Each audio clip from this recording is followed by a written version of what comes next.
C'est un casse-tête en fait. L'enfant joue tout seul et il a 84 énigmes. Alors, j'ai 3 maisons, 3 personnages, des cartes. Bonjour, je m'appelle Igor Tanouchev, je suis détaillant en jouets depuis 1999 et installé dans le charmant village des Vences. Il faut bien expliquer à l'enfant le système de code. En 99, j'ai décidé d'arrêter d'être serveur dans la restauration. Je voulais m'installer à mon compte. J'aurais voulu ouvrir une sandwicherie. Mais comme ma tante avait un magasin de jouets, j'ai bénéficié de son expérience et j'ai plutôt un esprit ludique, donc je me suis lancé dans l'aventure.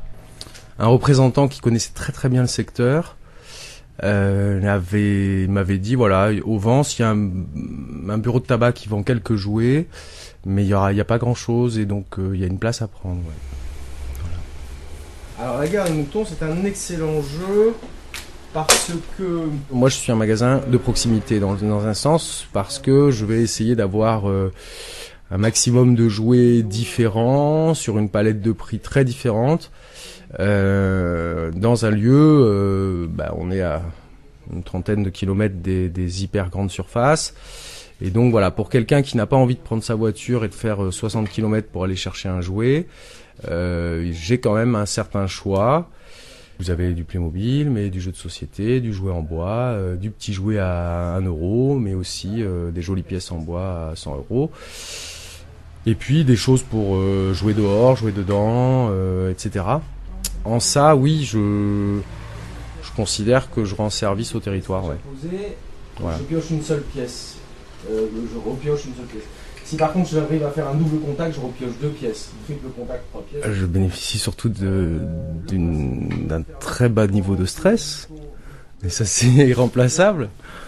Après, la qualité de vie, oui, on a des meilleurs produits pour manger, on a un certain tissu social, mais ça, à la rigueur, ça peut se refaire, je pense, un peu n'importe où, même si en ville, c'est peut-être plus dur. Je connais beaucoup de gens, oui. Mais quand même... Oui, le Sud Ardèche, c'est l'anti-stress de base. Ouais. Donc... C'est sûr que c'est une jolie cage, ça permet de gagner de l'argent, on n'a pas les mains sales, on n'est pas fatigué, on s'amuse avec des gens, et donc à l'arrivée, oui, c'est sympa, mais c'est quand même une cage, c'est-à-dire que y a des jours où, moi là par exemple, ça fait 15 ans que j'ai pas pris de vacances l'été, il y a des fois, il y en a ras-le-bol quand même. Donc oui, c'est une cage. Après, voilà, si je veux être maçon, j'aurais mal au dos à 50 ans, hein, même avant peut-être.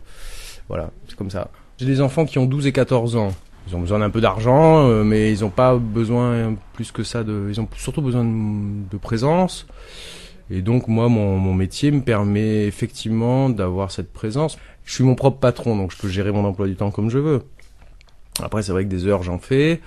Et particulièrement jusqu'à 7 heures le soir, des fois, on aimerait pouvoir faire plus les devoirs avec les enfants, être plus présent entre 6 et 7 ou quelque chose comme ça.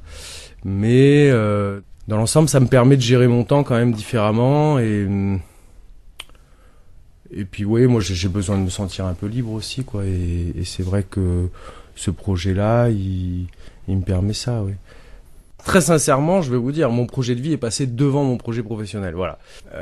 Dans l'absolu, c'est sûr que j'aurais eu un petit peu moins d'ambition familiale et projet de vie, etc. Sans doute, j'aurais eu plus de temps pour m'investir dans le magasin. Et peut-être que je serais dans un magasin plus rentable aujourd'hui. Voilà. Mais le projet de vie, il était plus important quand même que le projet économique pur. Ouais, non, ça... Bon, on a fait des choix. J'ai fait le choix de faire bâtir une maison et d'être en ce moment en train de la rembourser.